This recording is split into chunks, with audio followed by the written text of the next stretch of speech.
Before we start, I see two common mistakes people make these as soon as they pick up a knife.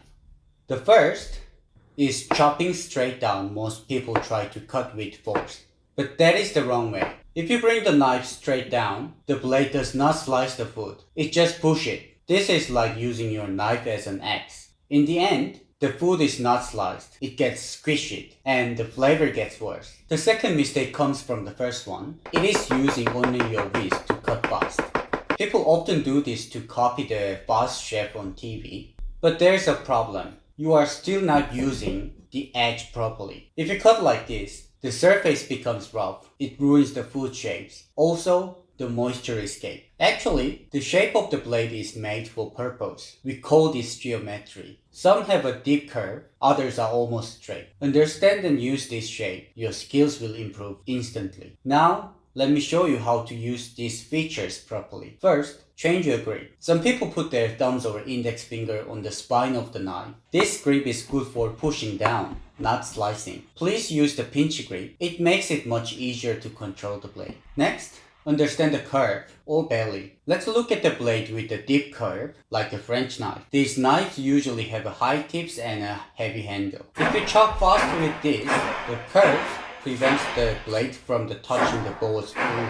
This leaves the food connected, like an accordion. This knife is special for the rocking motion. Let me show you how to use a French knife properly. The method is simple. Glue the tip to the board, never lift it. Just move the handle up and down to cut. But don't just move up and down. Move forward and backward too, like slicing. Imagine a rolling wheel. It is easy. The knife stays on the board, so it is safe and easy for beginners. However, the movement is big, so it can be a bit tiring. Next is the straight blade. Japanese nakiri or santoku knives are in these categories. Even if you chop down, the blade touches the board fully, so you rarely miss the cutting the food. You can use it for fast chopping, but unlike a Chinese cleaver, the weight is not fully at the front. It is better for horizontal push cut than chopping. Laterally, push the blade from back to the front. Then the blade naturally digs and slices. This minimizes pressure on the food. It is precise and reduces damage. You can see the difference clearly with delicate ingredients like green onions or herbs. This method needs some skills. Finally, the blade with the moderate curve. This is the popular modern shape. Most chef knives and gyutos are in this category. This is a balanced type. The curve is near the center. It is designed for various cuts, but there's a best way to use it. It is like the straight blade,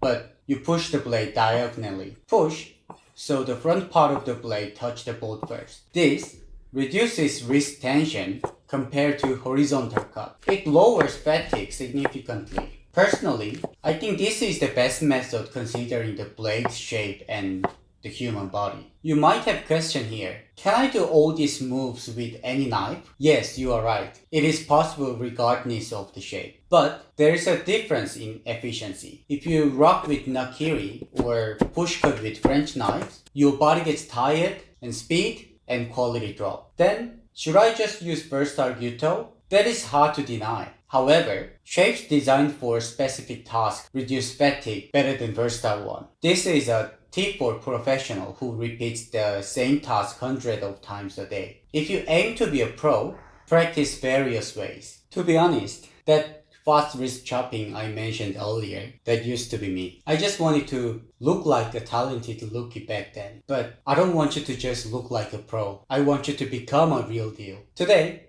we covered the principle of how to use the knife's features properly. If you have followed along this far, a question naturally comes to mind. I understand the theory, but how should I actually move my hands? Where do I even start practicing? If you are asking this question, you have already stepped into the next level. Blindly chopping won't improve your skills. There is a better way to practice efficiently. In this channel, we will guide you step by step, so you won't feel lost. If you're all ready for the next lesson, please like and subscribe. Stay sharp.